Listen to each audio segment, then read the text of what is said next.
Allah berfirman surat At-Talaq ayat 8, wa ka'ayyin min qaryatin 'atat an amri rabbiha wa rusulihi. Dan berapalah banyaknya penduduk negeri yang mendurhakai perintah Tuhan mereka dan rasul-rasulnya. Maka muatan ayat tersebut diulang beberapa kali dalam ayat-ayat suci Al-Quran. Maka Allah Subhanahu wa ta'ala mengutus para utusan kepada umat-umat terdahulu. Para utusan tersebut memerintahkan mereka melakukan amal ma'ruf dan mencegah mereka perbuatan munkar. Lalu umat-umat terdahulu menolak, berpaling dengan congkak dan sombong. Fahasabnaha hisaban syadidan wa 'adzabnaha 'adzaban nukra. Maka kami hisab penduduk negeri itu dengan hisab yang keras, dan kami azab mereka dengan azab yang mengerikan.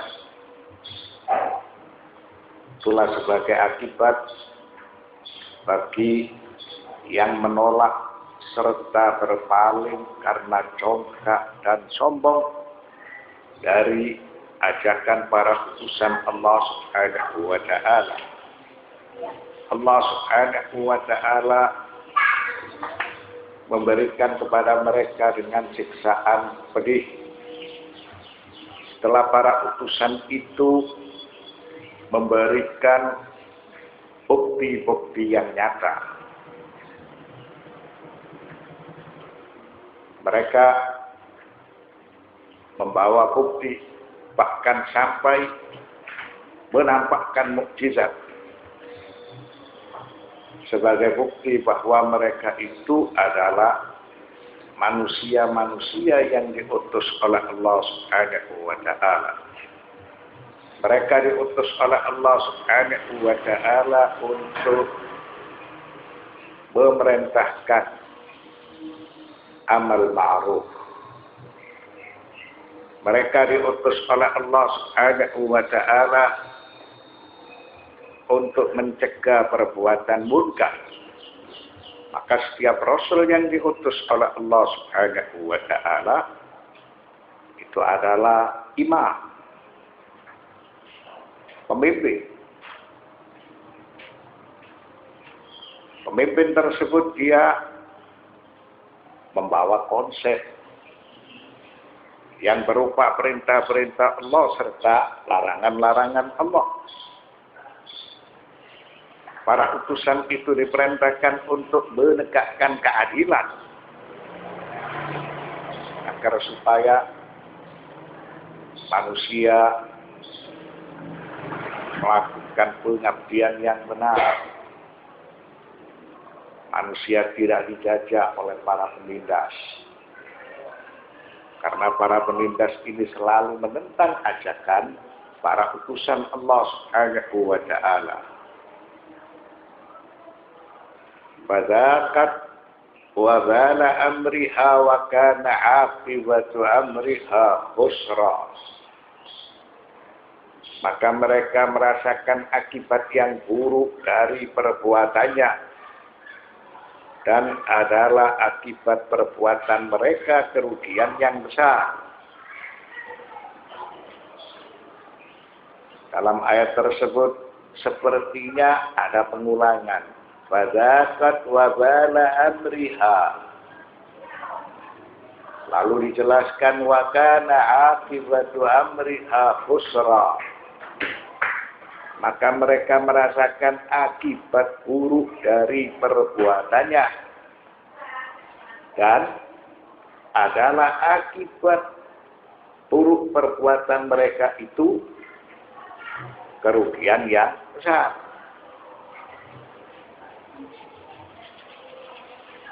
Bimakna al-wabal wal-aqibah bimakna wahid. Jadi artinya al-wabal dan al-aqibah itu satu akibat. Wa min ajli hadza qad yatawahhamu bi anna al-jumlah ats-tsaniyata bi ma'na al-ula. Sesuai dengan dasar tersebut, maka jumlah yang pertama itu memiliki arti yang sama dengan jumlah yang kedua. Sebab al-wabal dan al-aqibah memiliki satu arti. Wala ta'ammur yatabayyanu anna hadza mithla qaulil qaili liman laqa jazaa asy-syarr juzitu bisyarri lianna fa'il asy-syarr la yujza illa bihi. Maka bagi seseorang yang dia memperhatikan susunan ayat fadzakat wa bala amriha wa kana aqibatu amriha khusra, dia akan mendapatkan penjelasan.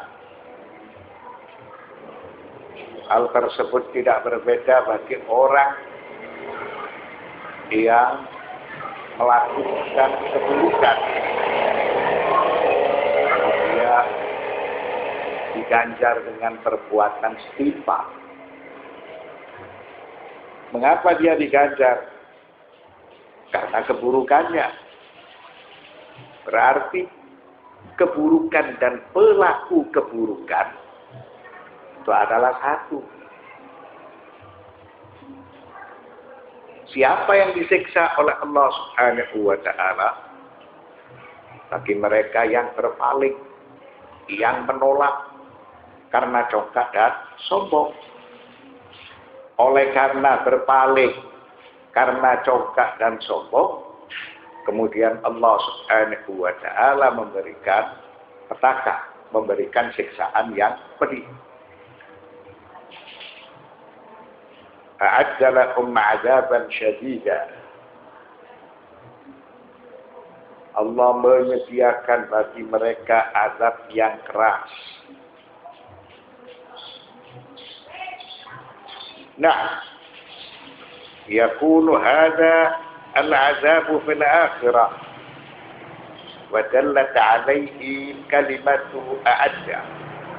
Maka siksaan yang pedih ini menunjukkan kelak mereka akan mendapatkan siksaan di hari kemudian. A'adda lahum 'adzaban syadida sebagai korina bahwa mereka kelak di hari kemudian itu mendapatkan siksaan. Wa dzakal hisabu wal 'adzabu kana fid dunya. Ketika Allah Subhanahu wa ta'ala berfirman, wa ka'ayyim min qaryatin 'atat an amri rabbiha wa rusulihi fa'asabnaha hisaban syadida wa 'adzabnaha 'adzaban nukra. Maka ini artinya petaka yang ada di alam dunia. Dan berapalah banyaknya penduduk negeri yang mendurhakai perintah Tuhan mereka serta Rasulnya, maka kami hisab penduduk negeri itu dengan hisab yang keras. Dan kami azab mereka dengan azab yang mengerikan. Allah berfirman,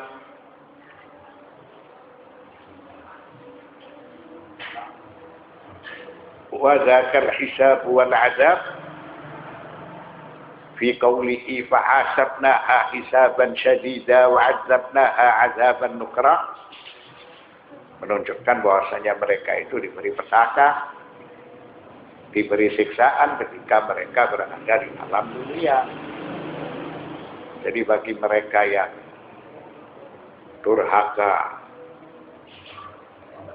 terhadap perintah Tuhannya serta menolak ajakan para utusannya, mereka ini akan diberi petaka di alam dunia, sebagaimana mereka kelak akan diberi siksaan yang pedih di hari kemudian.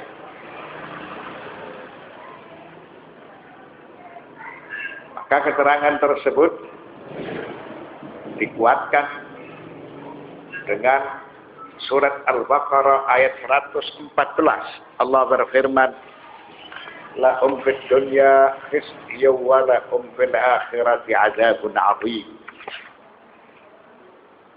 Mereka yang durhaka kepada perintah Allah, yang menolak ajakan para utusan Allah, maka di dunia mendapatkan kehinaan dan di akhirat mendapatkan siksaan yang berat.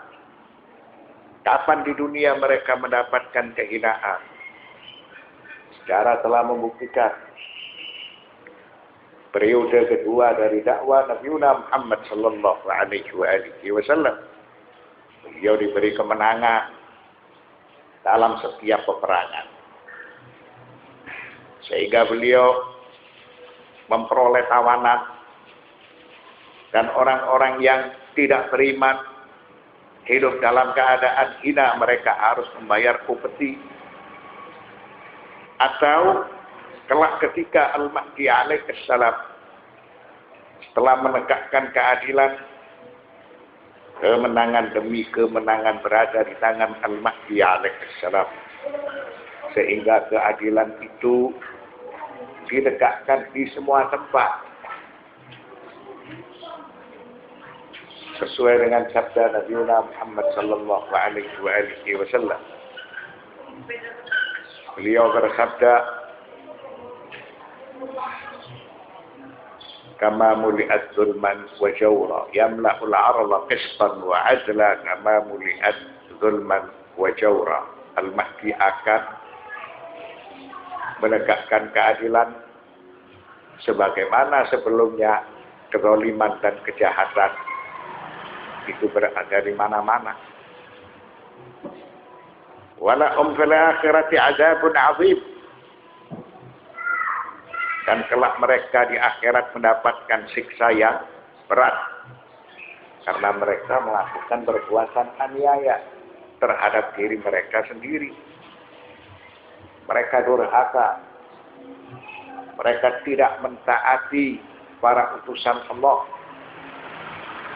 mereka menolak para utusan dengan congkak dan sombong, sehingga mereka mendapatkan hukuman di dunia dan mendapatkan hukuman di hari kemudian nanti.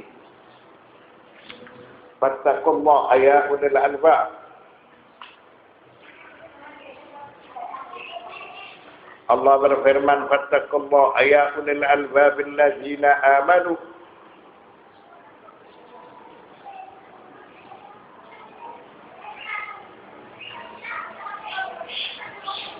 Maka bertakwalah kepada Allah, hai orang-orang yang mempunyai akal, yaitu orang-orang yang beriman.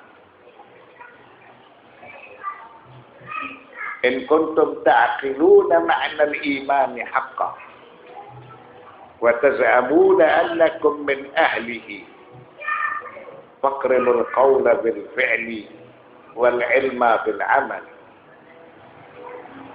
Apabila kalian benar-benar beriman, karena orang yang beriman itu berarti berakal.